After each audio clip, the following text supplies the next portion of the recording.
ನಮಸ್ಕಾರ ಅಮ್ಮ. ನಮಸ್ಕಾರ ಅಮ್ಮ, ನೀವು ನಿಮ್ಮ ಹೆಸರು ಏನ್ರಿ? ಯಾವೂರಿಂದ ಬಂದಾರಿ? ನನ್ನ ಹೆಸರು ಕಮಲಾ ಹಿಪ್ರಿಗೆ ಅಂತೇಳಿ. ನಾವು ಇಲ್ಲೇ ಬೆಳಗಲವ್ರಿ. ಬೆಳಗಲಿ ನಮ್ಮ ಹತ್ರ ಹಾಂ ಸರ್. ಬೆಳಗಲಿಯಲ್ಲಿ ಎಸ್ ಸರ್. ಋಷಿ ಯೋಗಾಸನದಲ್ಲಿ ನೀವು ಔಷಧಗಳನ್ನ ಹಾಕ್ಸೋಕೆ ಬಂದಿದ್ದೀರಿ. ಎಸ್. ಆಮೇಲೆ ನೀವು ಈಗ ಮೂಸರ ಹಾಕ್ಸೋದ್ರಿ. ಈಗ ಹಾಂ, ಇವತ್ತನ ಮೂರನೇದು. ಇವಾಗ ಮೂರನೇದು. ನಿಮ್ಗೆ ಇದ್ರ ರಿಸಲ್ಟ್ ಏನಿತ್ತು? ಮೊದಲು ಏನಿತ್ತು ಪ್ರಾಬ್ಲಮ್ ರೀ? ಆಮೇಲೆ ಇದನ್ನ ಹಾಕ್ಸಿದ ಕೂಡಲೇ ನಿಮಗೆ ಏನಾಗಿದೆ? ನನಗೆ ಮೊದಲೇ ಸರಿ ಕಣ್ಣು ಚೆನ್ನಾಗಿ ಕಾಣ್ತಿತ್ತಿಲ್ಲ ಅಂತಲ್ಲ, ಬಟ್ ಲಕ್ವ ಹೊಡೆದ ನಂತರ ಅದು ಕಣ್ಣು ಏನಾಯ್ತು ಅಂದ್ರೆ ಎಡಕಿನ ಸೈಡು ನರ ವೀಕ್ ಆಗಿ ಕಣ್ಣು ಕಾಣದೆ ಹೋಯ್ತದು. ಬಲಕಿನ ಸೈಡ್ ಜಾಸ್ತಿ ನನಗೆ ಕಣ್ಣಿಂದ ಭಾಳ ಒತ್ತಡ ಬೀಳಕತ್ತು. ನೋಡ್ಬೇಕಾದ್ರೆ ಏನೋ ಮಾಡ್ಬೇಕಾದ್ರೆ ಅದರಿಂದ ತಲೆನೋವು ಭಾಳ ಬರಕತ್ತು. ಕಣ್ಣು ಪ್ರೆಷರ್ ಆಗೋದ್ರಿಂದ ಏನಾಕತ್ತು, ಯಾಕೆ ಕಾಣ್ತಾ ಇಲ್ಲ ಅಂತ ದವಾಖಾನೆಗೆ ಹಾಸನ್ ಗೌರ್ಮೆಂಟ್ ಡಿಸ್ಟ್ರಿಕ್ಟ್ ಹಾಸ್ಪಿಟ್ಲಿಗೆ ಹೋದಾಗ ಅವ್ರೇನಂದ್ರು ಆಪ್ರೇಷನ್ ಮಾಡಬೇಕಾಗತ್ತೆ ಕಣ್ಣಿಂದು ಅಂತ ಹೇಳ್ಬಿಟ್ರು ನನಗೆ. ಆಪ್ರೇಷನ್ ಮಾಡ್ಬೇಕಂತಲೇ ಇಲ್ಲ, ಸದ್ಯಕ್ಕೆ ಏನು ಇದು ಕೊಡಿ ಅಂತ ಎಣ್ಣೆ ಕೊಟ್ಟವ್ರು ಕಣ್ಣು ಹಾಕೊಳಕ್ಕೆ. ಅದನ್ನೊಂದು ತಿಂಗಳು ಹಾಕೊಂಡೆ. ಆಮೇಲೆ ಅದೇನು ಸರಿ ಹೋಗ್ಲಿಲ್ಲ. ಟ್ಯಾಬ್ಲೆಟ್ಸ್ ಎಲ್ಲ ಕೊಟ್ಟರು, ಬಟ್ ಆಪ್ರೇಷನ್ ಆದರೆ ಬೇಡ ಏನು ಅಂತ ಹೇಳಿ ಅನ್ಕೊಂಡು ನಾನು ಆಪ್ರೇಷನ್ ಇದಕ್ಕೆ ಹೋಗ್ಲಿಲ್ಲ. ಆಮೇಲೆ ನನಗಿಲ್ಲಿ ಬೆಳಗ್ಲಲ್ಲಿದ್ದಾಗ ಗುರೂಜಿಯವ್ರ ಬಗ್ಗೆ ಹೇಳಿದರು. ಬಟ್ ಹೇಳಿದಾಗ ನನಗಿಲ್ಲ, ಎಲ್ಲರೂ ಹಾಕ್ಸ್ಕೊಂಡು ಹೋಗ್ತಾ ಇದ್ದಾರೆ ಅಂತಂದಾಗ ನಾನು ನಂಬಲಿಲ್ಲ ಅಷ್ಟು ಮೊದಲಿಗೆ. ಬಟ್ ಆಮೇಲೆ ನಮ್ಮ ಮನೆಯಲ್ಲೇ ಹಾಕ್ಸೋಂದ್ರು, ನಮ್ಮ ಅತ್ತೆ ನಮ್ಮ ಅಕ್ಕ. ಅವ್ರು ಹಾಕ್ಸೋದು ನಾನು ಯಾಕೆ ಹಾಕ್ಸೋಬಾರ್ದು, ನನ್ನ ಕನ್ಯಾಗ ಸರಿ ಹೋಗ್ಬಾರ್ದು ಅಂತೇಳಿ ನಾನು ಹಾಕ್ಸ್ಕೊಳಕ್ಕೆ ಬಂದಾಗ ನನಗೆ ಮೊದಲೇ ದಿವಸ ಏನಷ್ಟು ರಿಸಲ್ಟ್ ಸ್ವಲ್ಪ ಮಬ್ಬು ಅನ್ಸಕತ್ತು. ಎರಡನೇ ದಿವಸ ಹಾಕಿಸ್ಕೊಂಡು ಪೂರ ಕ್ಲಿಯರಾಗಿ ಕಾಣಕತ್ತು ನನಗೆ.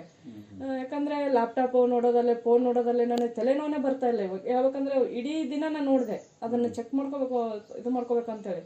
ಬಟ್ ಇವಾಗ ನನ್ನ ಕಣ್ಣಿಂದ ಭಾಳ ಕ್ಲಿಯರ್ ಆಗಿಬಿಟ್ಟಿದೆ. ಗುರೂಜಿಯವರು 1-2 ಹನಿ ಹಾಕೋದ್ರಿಂದ 3 ಸರಿ ಹಾಕ್ಸ್ಕೊಂಡಿದ್ರೆ ಎಷ್ಟು ಮನುಷ್ಯನಿಗೆ ಕಣ್ಣಿನ ಆರೋಗ್ಯ. ಅದೇ ಗೌರ್ಮೆಂಟ್ ಹಾಸ್ಪಿಟಲ್ಗೆ ಯಾವುದೇ ಪ್ರೈವೇಟ್ ಹಾಸ್ಪಿಟಲ್ಗೆ ಹೋದರೆ ಅವ್ರ ಕಣ್ಣನ್ನು ಏನು ಮಾಡ್ತಾರೆ, ಡ್ಯಾಮೇಜ್ ಮಾಡ್ತಾರೆ.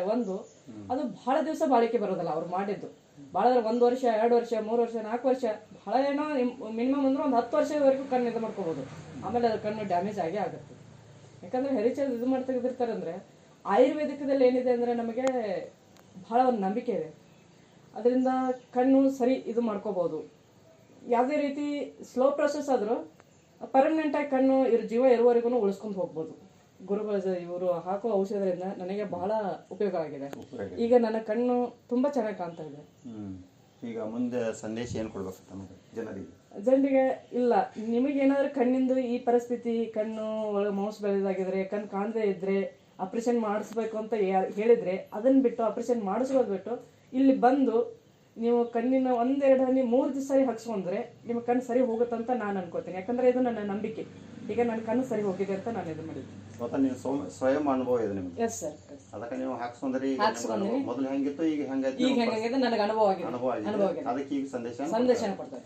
ನೀವು ಬನ್ನಿ, ಬಂದು ಹಾಕಿಸ್ಕೊಳ್ಳಿ, ನಿಮ್ಮ ಕಣ್ಣನ್ನ ಸರಿಯಾಗಿ ಇಟ್ಕೊಳ್ಳಿ. ಕಣ್ಣು ಸರಿ ಇದ್ರೆ ಜೀವನ ಎಲ್ಲಾನು ನೋಡ್ಬೋದು, ಜೀವನನ ಸರಿಯಾದ ರೀತಿಯಲ್ಲಿ ಅನುಭವಿಸ್ಕೊಂಡು ಹೋಗ್ಬೋದು.